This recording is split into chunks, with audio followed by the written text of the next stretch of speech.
మీ business ఏదైనా మీ ఊర్లో promotion చేయాలంటే అది సుమన్ టీవీతోనే సాధ్యం. ఇప్పుడే సంప్రదించండి.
దేవుని గడపలో ఒక మహాజాతరని తలపించే ప్రజా సమూహంతో జరిగినటువంటి ఒక పసుపు పండగని చూసి శ్రీవారి సేవలో ఈరోజు స్వామివారి ఆశీస్సులు పొందాలని తిరుమల తిరుపతి దేవస్థానం తిరుమలకి రావడం జరిగింది. నాలాగే అనేక మంది నిన్నటి పండుగ వాతావరణాన్ని వీక్షించిన వాళ్ళందరూ కూడా స్వామివారి ఆశీస్సులకు వచ్చారు. ఇవాళ స్వామివారిని మేము కోరుకునేదంతా ఒక్కటే, ఈ రాష్ట్రం సర్వతోముఖాభివృద్ధి చెందాలి. సంక్షేమ అభివృద్ధి కార్యక్రమాల్లో ఎంటర్ప్రెన్యూర్షిప్ ఇవ్వడంలో ఈ రాష్ట్ర ప్రభుత్వం ముందుకు సాగాలి.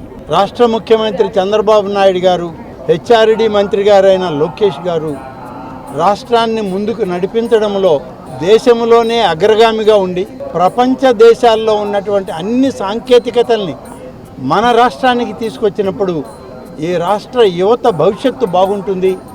ఆ విధంగా స్వామివారిని ఆశీస్సులు ఇవ్వమని, నూతనంగా ఎంపిక కాబడినటువంటి జాతీయ అధ్యక్షులకి ఆయన పూర్తి ఆశీర్వచనాలు ఉండాలి. ఈ రాష్ట్ర ప్రజలకి మేలు జరగాలి, మంచి జరగాలి అని చెప్పి స్వామివారిని కోరుకున్నాం. అదేవిధంగా ఈరోజు మేమందరం కూడా వ్యక్తిగతంగా కోరుకోవడం కూడా